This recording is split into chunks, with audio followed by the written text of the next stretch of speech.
I believe that true strength is about having the courage to sit with those difficult emotions, those difficult experiences, and actually examine what's coming up.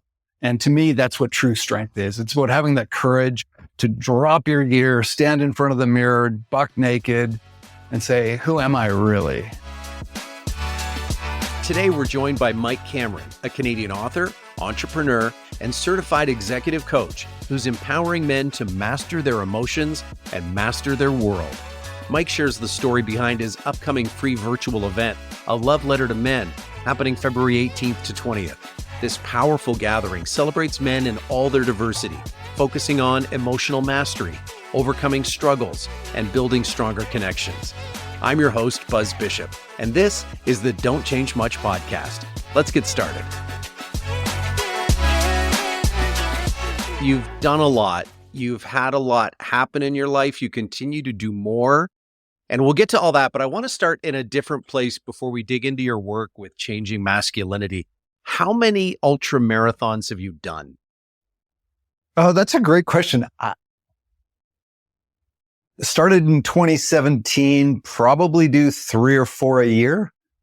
3 or 4 a year? Probably, yeah.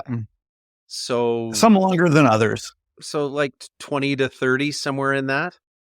Yeah, somewhere in that range, yeah. So when you say some longer than others, is an ultra marathon 100 miles or does it go more than that? It does go more than that. So an ultra marathon by definition is anything over a marathon. So, a 50K is an ultra. So that's where I started. I started with a 50K. I did a 50 miler, which is 80K. Then I've done a number of 100 milers. And this year, June of this year, I'll be running the Tahoe 200, which is a 200 mile ultra marathon down around Lake Tahoe. If anything over a marathon is an ultra, if you get lost while doing a marathon, you've done an ultra. Absolutely. Now, when it comes to ultra marathoning, when you're looking at 200 miles, like that's like 8 marathons. What is harder, the race or the training? I think the race is the hard part for sure. Because in training, I mean, you're never running 200 miles in training. Right. So the race is absolutely the hard part. But, having the discipline, and that's part of why I do that, is just to have that continued discipline to do the things that you need to do. And it kind of ties into what we're talking about, right? It's the suffering you choose prepares you for the suffering that you don't choose. Thanks for seeing the strings that I'm trying to pull, because a lot of what you do is talking about getting in the gym and working on your mental fitness so that when the time comes to be emotionally strong, you have the skills and you are there and you could do it. Yeah, I mean, that's the thing. Like, we don't show up to the start line of a marathon or an ultra marathon without having trained. Yet sometimes we're a little lax in our training when it comes to our emotional and mental well-being. So we don't do the training and then we wonder why things go sideways when life throws us a bag of crap. I mean, right. We've got to prepare in the calm for the storm that we know is going to come. Your storm came October 2nd, 2015. Tell us about that. It did. Yeah, it's funny. I could sit here and I could rattle statistics at you all day long. I could talk about 75% of suicide deaths in Canada are men. I could tell you that men surveyed in the workplace, 42% of those men exhibited behaviors demonstrating dangerous or active alcohol use disorders. 1 in 3 reported having suicidal ideation or self-harm thoughts a few times a week. We know all the statistics, but sadly, the statistics often don't mean a whole lot until they impact you, until you become one of them. And on October 2nd of 2015, my girlfriend, Colleen, woke up at my place at 5 o'clock in the morning. She was a yoga instructor. And her alarm went off at 5 o'clock. She got up, she got dressed, came around to my side of the bed, gave me a kiss, said goodbye. And I said, had fun at yoga, and rolled over and went back to sleep. And unfortunately, those were the last 4 words that I ever said to her. She was shot and killed, ambushed by an ex-boyfriend who subsequently took his own life. And, that's when this work obviously became very meaningful to me and very personal to me. And at that time, I had lots of folks that wanted me to go after the justice system because most folks know I'm a bit of a champion for a cause. And she'd done all the right things. She'd filed the paperwork. She had the restraining order. But I just thought, asking the question, how do we build a better restraining order is probably the wrong question. And maybe the better question to be asking is, how do we prevent men from getting to that point in the first place? And so that's really what led me down this path for the last decade. 2018, you write your editorial, and I encourage everybody to look it up. It's called Dear Men. It went viral. Mm-hmm. You can find it on the CBC website. You talk about how being a good guy is privilege. You ask fathers to talk to their sons about being respectful, talk about equality, to challenge yourself. Was that your first love letter to men? That really was. It really was. And yeah, it was really interesting how that was received because for me, I talk about the fact that when it comes to violence prevention, it's not enough to just not be part of the problem. We have a choice to be actively part of the solution. And, on that day for me on October 2nd, I had a choice. I could continue being a good guy and not being part of the problem, or I could choose to be actively part of the solution. And for me, that was a choice. That was a choice that was a no-brainer. You have a TEDx talk where you talk about masculinity and the way men think of as strong is wrong. So what makes a strong guy? Well, for me, I believe that true strength is about having the courage to sit with those difficult emotions, those difficult experiences, and actually examine what's coming up. When I started to look around at the work that I've done for the last 30 years, I've been an entrepreneur for 30 years in sales and leadership, and I've always talked about the impact that emotion has on human behavior. And historically, it was from a sales and leadership context. I learned early in my sales career that we buy on emotion and justify it with logic. So if I want to sell more widgets, I need to make that emotional connection with my customer. This was a dude that made a very permanent decision based on a very temporary emotion. And as men, if we don't have the courage to explore the underlying emotions that drive the decisions we make, we're absolutely screwed. Emotion drives decision, decisions drive behaviors, behaviors drive our outcomes. We can try and brute force change the behaviors, the restraining order, or we can have the courage to go back a couple of steps and actually examine the underlying emotions that are driving those decisions, that are causing the behaviors that are creating our outcomes or our results. And to me, that's what true strength is. It's about having that courage to drop your gear, stand in front of the mirror, buck naked, and say, who am I really? And what's really coming up? And that's hard. Wow. Your emotional intelligence is off the charts for me because the first, I don't know, maybe through the stages of grief for you, some lingered longer than others, but I don't hear anger coming from you at this situation. I get the anger does come up. Anger absolutely comes up. That was something I had to move through fairly early. And, that comes back to, another topic that I'm quite fond of is forgiveness. And I had probably half a dozen people refer me to a little parable called The Little Soul in the Sun. And when I read that, it absolutely crushed me. I haven't reviewed it for a while, so I won't do it justice, but essentially, there's a little soul talking to God, and he wants to experience forgiveness. And God says, but if I do that, then I have to take one of these little souls that are beautiful in their perfection and taint them so that they can do something worth being forgiven. And so the little soul's all disappointed because he can't experience forgiveness because God has made everything perfect. And then this little soul that heard him talking puts up his hand and says, I will come back and I will do something for you to forgive. I will lose my perfection so that you can learn forgiveness. And again, I choke up as I say it, but Right. when I read that, I realized what I had to do to move forward. Forgive the man that took my love. Because hanging on to that anger, and again, don't get me wrong, there were plenty of times where I sat in a parking lot, beating the steering wheel, screaming at the top of my lungs. Anger was absolutely something that came up, but that's the point. It's not about avoiding, suppressing, burying, or pretending those emotions don't exist. It's about finding ways to experience them and not have them control us. Again, for me, what I find is when I try and bury or avoid those difficult emotions, guess what?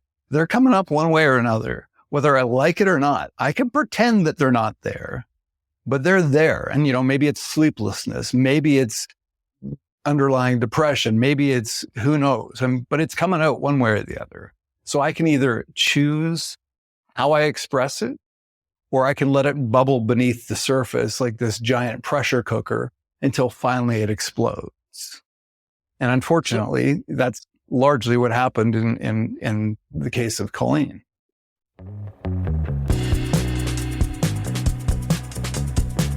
So is forgiveness, is it excusing what happened? Is it letting go of your reaction to what happened? I mean, what happened to you is not on a scale of what happens to a lot of us, but maybe it's infidelity or jealousy or just, something serious, but I'm going to air quotes minor in compared to what you went through. So how do we take that? And I have a hard time forgetting somebody who cut me off in traffic. Right? That anger sits with me. So what does forgiveness mean? Yeah, well, I absolutely do not think it means excusing behaviors. I think, and I talk about this a lot in leadership when we talk about compassion and empathy, doesn't mean there's not accountability, right, and boundaries. You can have compassion and empathy or forgiveness and still have boundaries and accountability. And in fact, I think that's paramount. I think it's critical.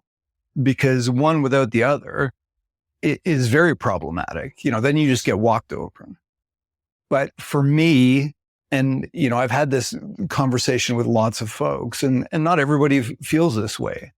But for me, the forgiveness wasn't for him.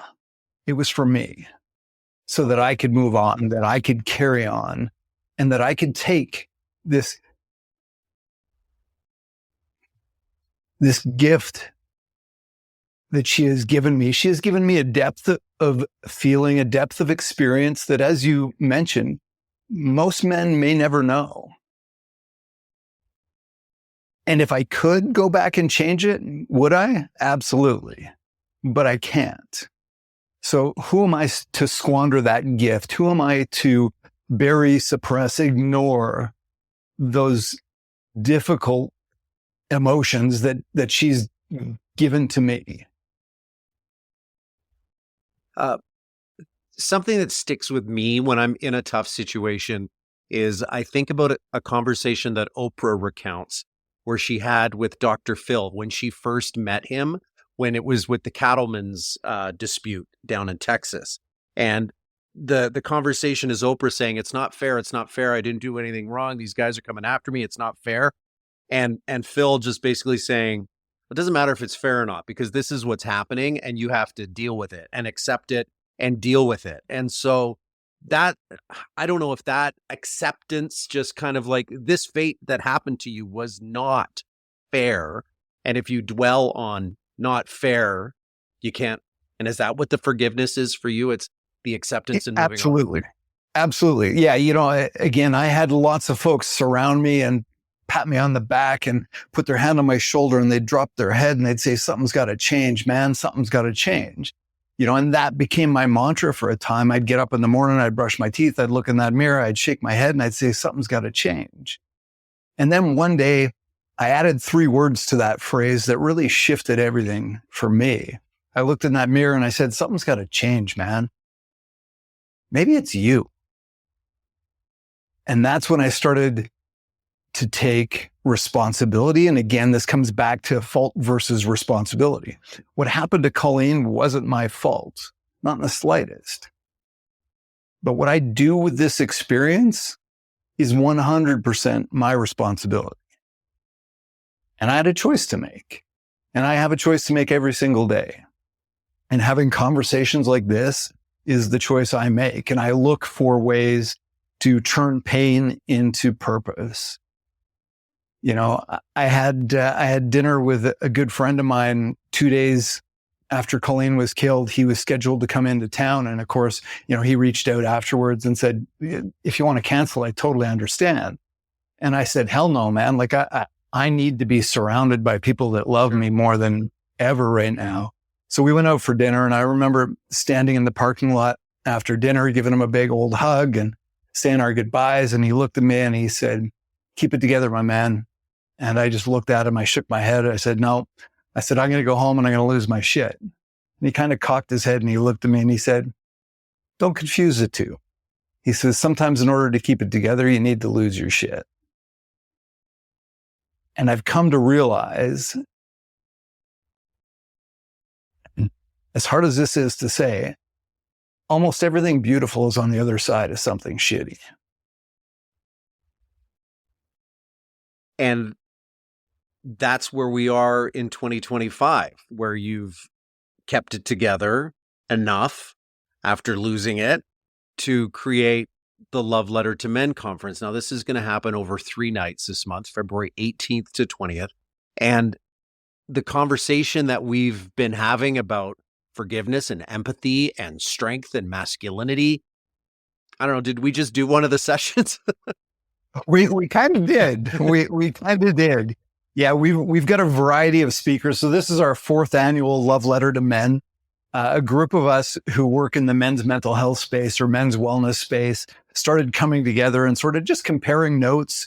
We get together every couple of weeks and talk about, well, what do you got going on, Mike? Oh, you run a men's group? Okay, well, what about you? What do you got going on? Well, we've got OSICAN, which is a first responders organization. We've got, Canadian Men's Health Foundation. Oh, I didn't know you guys exist. What are you guys all about? Okay, well, let's make sure we're collaborating and not duplicating things and reinventing the wheel. So that was about 5 years ago. We kind of all came together, and out of that, we put together this Love Letter to Men. And again, the intent isn't to create new programs.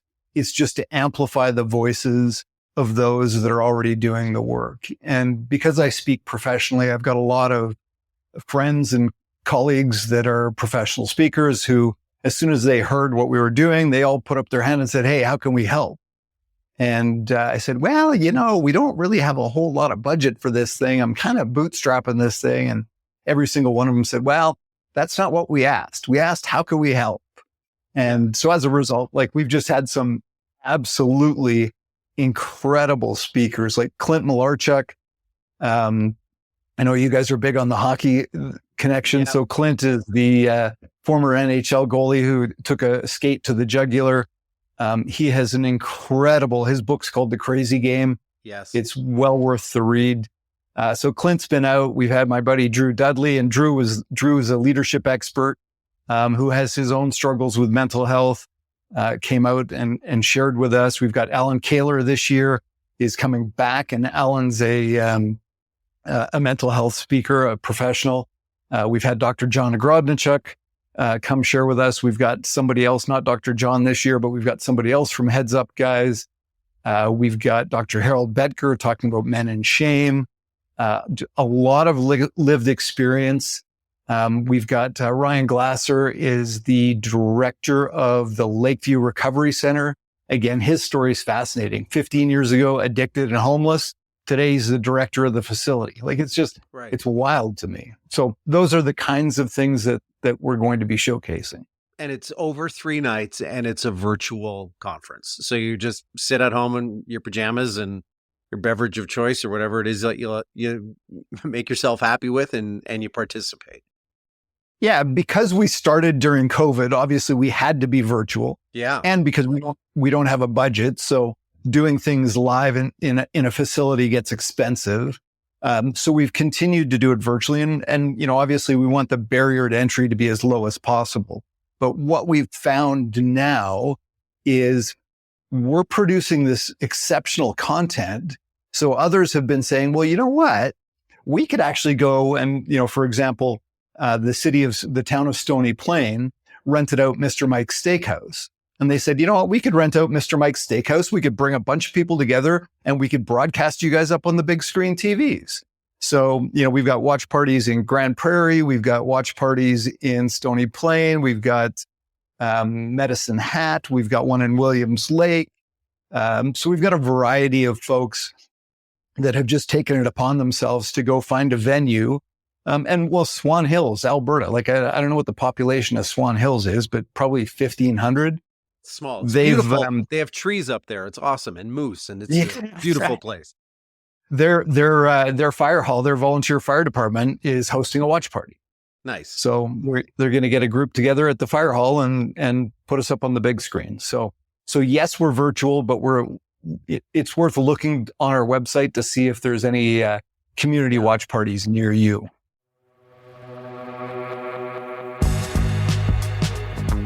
It's all about building community. And, as you're talking about this, I'm feeling the strength that I got from a bunch of dad bloggers a decade ago when we were all writing about our kids and we connected on the internet. And then they turned it into a conference, and it was called Dad 2.0. And it was about changing the conversation of dads as being dumb dads. We petitioned Amazon to change their baby section from Amazon Mom to Amazon Family. We got Huggies and Pampers to start putting dads in commercials, and just the community that we created. All of us now we have kids who are well into their teens. We all met when our kids were like 4 and 5, and we still have the group, and guys will pop in and it's like, men, I'm struggling. And they'll talk about struggles with work or life or health. And unfortunately, we've lost a few to mental illness, but at the same time, we're all there to help each other, and the community is so strong, and just that connection is so valuable to me. And like this is what you're creating, right? Connection, yep. Family, community.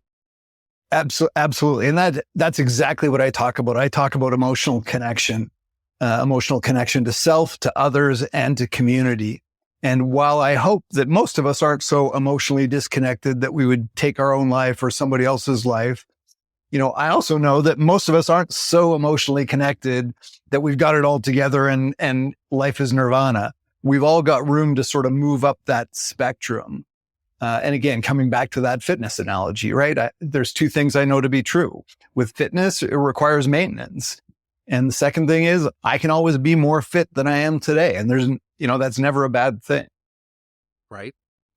So what are some of the ways that men struggle most when it comes to emotions? What are some common themes that pop up? Well, the biggest struggle I see is vocabulary. Like we just don't have the vocabulary to be able to articulate what's coming up. And, Dr. Lisa Feldman Barrett, she wrote a book called How Emotions Are Made. She calls it emotional granularity. And the more nuanced we can be in identifying those feelings, the less power they have over us, the more control we have. So again, for most guys, how are you doing? Good. So the guys that know me, they know that I'm going to challenge them. Good's not a feeling, Buzz. How are you feeling? So I often challenge them. Right? Okay. So great. What is great? What does great feel like? Yeah. Right. What does great feel like? Right. So, and then, I feel shitty. Okay. Well, what is shitty? Shitty is usually this giant ball of stuff. Let's pull at one of those threads. Okay. There's anger in there. Okay. Let's pull that out a little bit. Maybe there's a little sadness. Maybe there's some disappointment. Maybe there's a little shame in there. I said the word, right? So building the vocabulary, having the space. If you want to get physically fit, there's a gym on every street corner. If you want to get emotionally fit, where do you go?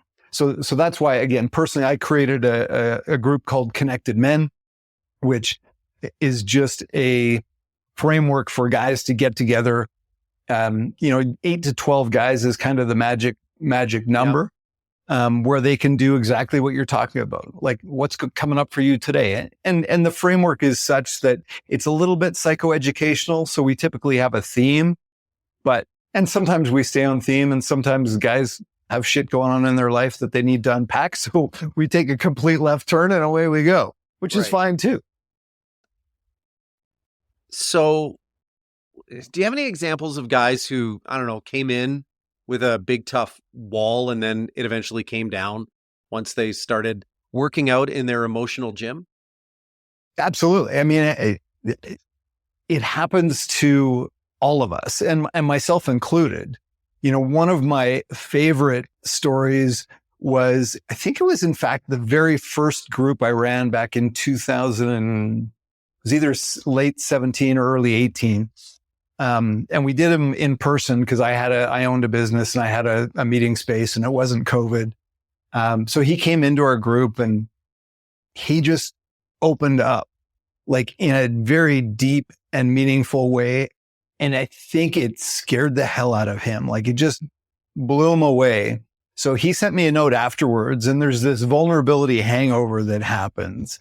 He sent me a note afterwards and said that he wasn't going to come back, but it was not because he didn't enjoy the process, but what he realized was that in that span of the 2 hours that we were together, he shared more with the guys there than he shared with his wife in the last 5 years about how he's really feeling. And he said, I felt like I was cheating on my wife. Wow. And he says, I need to get that together. So he took that away and moved that into his relationship. And I think that's where we see it for the most part, again, is learning how to hold space for others and not having to provide a fix. That's one of our sort of key tenets, is we're not here to fix things. We're here to get out of our head and into our heart. Right. And that practice alone is magic. And, again, the stereotypical, well, men don't want to talk about their feelings. I mean, that's bullshit. If you create the environment, a safe space for them to do that, you can't freaking shut them up, man. You've talked about mental health as we're in a second pandemic. What does that mean? I think that this is something that we have neglected for many, many, many, many, many years. Because again, when it comes to men, our vocabulary is about 6 words. Are you good? Yeah, I'm good. And that's the extent of it, right? So I've always talked about emotional connection or emotional fitness. And honestly, Buzz, I believe the emotional disconnection of men in our society is the number one threat facing humanity today. We make decisions based on emotions. Our decisions drive our behaviors drive our outcomes. And if we don't understand the underlying emotions that drive those decisions, we're screwed as a society. So this notion that we can toughen up or tough it out and man up is like, I've had some form of this conversation all over North America, and everywhere I go, men are literally dying for somebody to give them permission to feel. And so, I think this is just, I don't even know how to articulate the size of the problem, I know, right? Because the ripple effect, and mental health doesn't even necessarily equate to mental illness. So we can still take care of our health without being ill. And that is so badly neglected, and that causes so many problems in our society that we end up, and again, family violence is a great example. We end up with all these downstream solutions, women's shelters, et cetera. And again, don't get me wrong. We need to deal with that. We need to deal with the downstream solutions. But shouldn't we be sending somebody upstream to shut off that flow of water? Yep. And thankfully, I mean, we're starting to have more and more of this conversation. So now it's okay. We're having the conversation, but how do we stop talking about it and start acting on it? And that's where I am. And so that's what my hope is for things like Love Letter to Men. It will inspire folks to say, hey, you know what? I can use my voice. I can do my thing. I can make my little dent in the world, whatever that may be. Maybe it's just as, and again, I can't help but think Paul Jacob, the man that killed Colleen, like what might have happened if a coworker had said to him, hey, Paul, how are you? No, like really? And given him that space. Could it have changed things? I don't know. Maybe not. But it makes you wonder, doesn't it? That's a very powerful point to wrap on. I think we're going to leave that hanging. But I am going to ask you one more question. And on the Don't Change Much podcast, we always end with, what does don't change much mean to you? To me, it comes back to kind of what I just touched on. We don't have to do these giant and massive gestures. We don't have to create a $20 million facility that helps millions of people. All we need to do is that one little thing. So we don't need to change much. But what is that one thing that you can change? And again, maybe it's just one of the things I've had our guys do in the past is just pause at the end of a conversation and don't shut it down. That is fascinating. So rather than disengaging from a conversation, just sit there and wait. It's a good skill to have as an interviewer too. I'll just sit here and wait and let you just keep talking. Right? But more comes out all the time. You get that. You get that, right? Like what comes out is mind blowing sometimes. When all I did was I sat there for an extra 30 seconds and I didn't disengage from Buzz. And then you know what he told me? Like, oh my God, he opened right up and it doesn't take a lot. Well, thanks for having empathy and wanting to go upstream and try to change things. Love Letter to Men is February 18th to the 20th. If you want to connect with some other guys, build some community, engage your emotions, listen just a little bit. Maybe we can fix this thing at the root cause and get everybody with a better emotional intelligence. Yeah. Heck yes. Thanks, Mike. Thanks, Buzz. Thank you for listening to this episode of the Don't Change Much podcast. If you found today's conversation helpful, share it with a friend or leave us a review. We'd love to hear your thoughts. For more resources and tips to support your health or the health of a loved one, visit menshealthfoundation.ca. And don't forget to click the follow button to join us each month for another inspiring episode of the Don't Change Much podcast.